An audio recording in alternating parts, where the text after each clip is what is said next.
Hi, I'm Barbara. I work at the Gettysburg Library, and today I'm going to be reading The Secret Adversary, Chapter 5, Mr. Julius P. Hersheimer.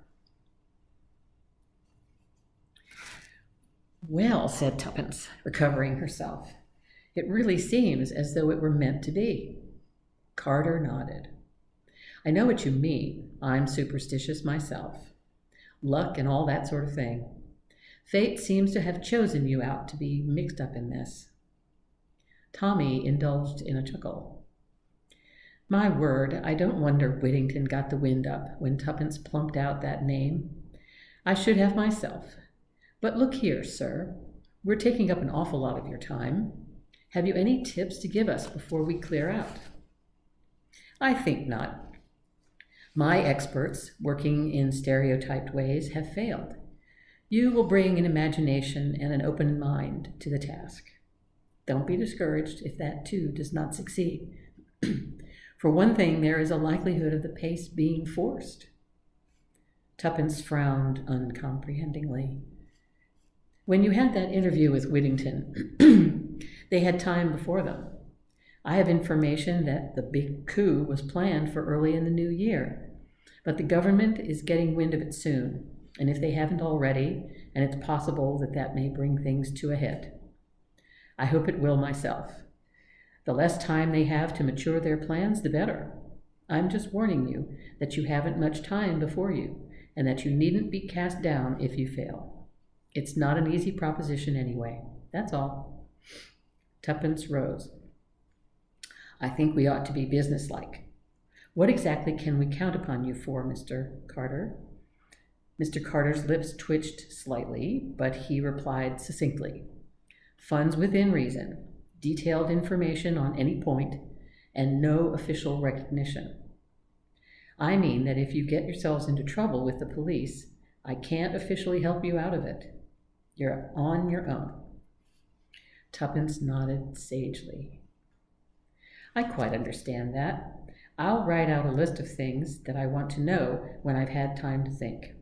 Now, about money. Yes, Miss Tuppence. Do you want to say how much? Not exactly.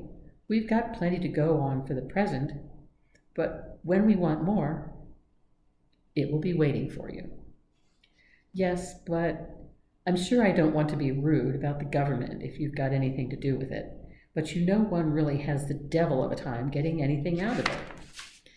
And if we have to fill up a blue form and send it in, and then after 3 months they send us a green one, and so on, well, that won't be much use, will it?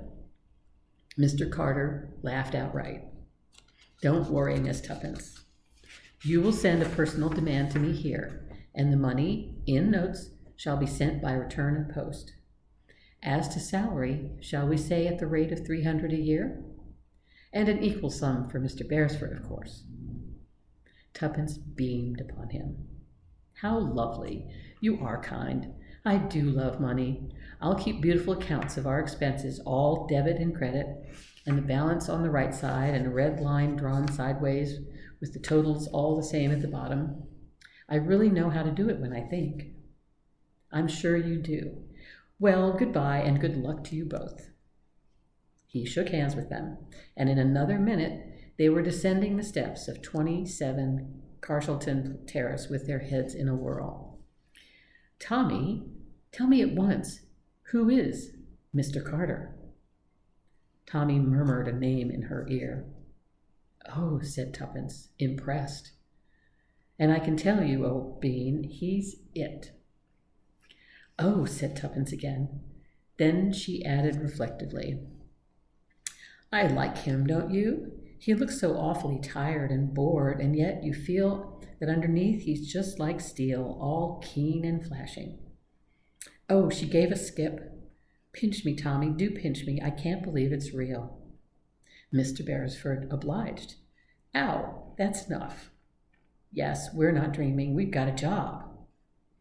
And what a job. The joint venture has really begun. It's more respectable than I thought it would be, said Tuppence thoughtfully. Luckily, I haven't got your craving for crime. What time is it? Let's have lunch. Oh, The same thought sprang into the minds of each. Tommy voiced it first. Julius P. Hersheimer. We never told Mr. Carter about hearing from him. Well, there wasn't much to tell, not till we've seen him. Come on, we'd better take a taxi. Now who's being extravagant? All expenses paid, remember? Hop in. At any rate, we shall make a better effect arriving this way, said Tuppence, leaning back luxuriously. I'm sure blackmailers never arrive in buses. We've ceased being blackmailers, Tommy pointed out. I'm not sure I have, said Tuppence darkly. On inquiring for Mr. Hersheimer, they were at once taken up to his suite. An impatient voice cried, "Come in answer to the page boy's knock, and the lad stood aside to let them pass in. Mr. Julius P. Hersheimer was a great deal younger than either Tommy or Tuppence had pictured him. The girl put him down as 35. He was of middle height and squarely built to match his jaw. His face was pugnacious but pleasant. No one could have mistaken him for anything but an American, though he spoke with very little accent. Get my note? Sit down and tell me right away all you know about my cousin. Your cousin? Sure thing, Jane Finn. Is she your cousin? My father and her mother were brother and sister, explained Mr. Hersheimer meticulously. Oh, cried Tuppence, then you know where she is. No, Mr. Hersheimer brought down his fist with a bang on the table. I'm darned if I do. Don't you? We advertise to receive information, not to give it, said Tuppence severely. I guess I know that. I can read. But I thought maybe it was her back history you were after and that you'd know where she was now? Well, we wouldn't mind hearing her back history, said Tuppence guardedly. But Mr. Hersheimer seemed to grow suddenly suspicious. See here, he declared. This isn't Sicily. No demanding ransom or threatening to crop her ears if I refuse. These are the British Isles, so quit the funny business, or I'll just sing out for that beautiful big British policeman I see out there in Piccadilly. Tommy hastened to explain. We haven't kidnapped your husband, your cousin. On the contrary, we're trying to find her. We're employed to do so. Mr. Hersheimer leaned back in his chair. Put me wise, he said succinctly. Tommy fell in with this demand insofar as he gave him a guarded version of the disappearance of Jane Finn and of the possibility of her having been mixed up unawares in some political show.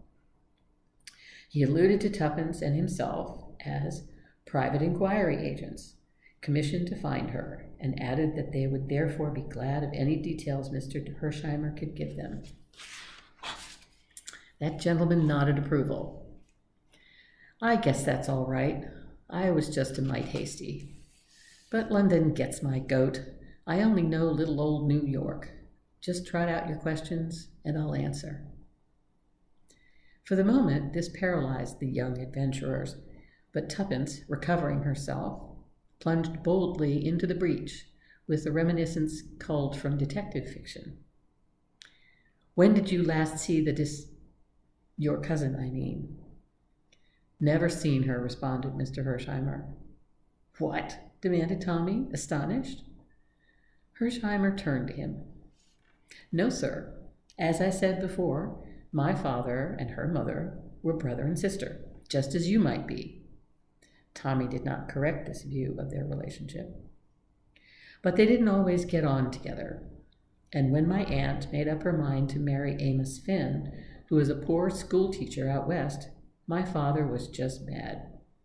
Said if he made his pile, as he seemed in a fair way to do, she'd never see a cent of it. Well, the upshot was that Aunt Jane went out west and we never heard from her again. The old man did pile it up. He went into oil, and he went into steel, and he played a bit with railroads, and I can tell you he made Wall Street sit up. He paused. Then he died, last fall, and I got the dollars. Well, would you believe it, my conscience got busy, kept knocking me up and saying, What about your Aunt Jane way out west? It worried me some. You see, I figured it out that Amos Finn would never make good. He wasn't the sort. End of it was, I hired a man to hunt her down. Result? She was dead and Amos Finn was dead, but they'd left a daughter, Jane, who'd been torpedoed in the Lusitania on her way to Paris. She was saved all right, but they didn't seem able to hear of her over this side. I guess they weren't hustling any, so I thought I'd come along over and speed things up. I phoned Scotland Yard and the Admiralty first thing. The Admiralty rather choked me off, but Scotland Yard were very civil, said they would make inquiries, even sent a man around this morning to get her photograph. I'm off to Paris tomorrow just to see what the prefecture is doing. I guess if I go to and fro hustling them, they ought to get busy. The energy of Mr. Hersheimer was tremendous. They bowed before it. But say now, he ended, you're not after her for anything, contempt of court or something British. A public-spirited young American girl might find your rules and regulations in wartime rather irksome and get up against it. If that's the case, and there's regulations, and there's such a thing as graft in this country, I'll buy her off. Tuppence reassured him. That's good. Then we can work together. What about some lunch? Shall we have it up here or go down to the restaurant? Tuppence expressed a preference for the latter, and Julius bowed to her decision. Oysters had just been given place to Sol Colbert when a card was brought to Hersheimer. Inspector Japp, CID. Scotland Yard again, another man this time. What does he expect I can tell him that I didn't tell the first chap? I hope they haven't lost that photograph. That Western photographer's place was burned down and all his negatives destroyed. This is the only copy in existence. I got it from the principal of the college there. An unformulated dread swept over Tuppence. You don't know the name of the man who came this morning? Yes, I do. No, I don't. Wait, half a sec. It was on his card. Oh, I know. Inspector Brown. Quiet, unassuming sort of chap.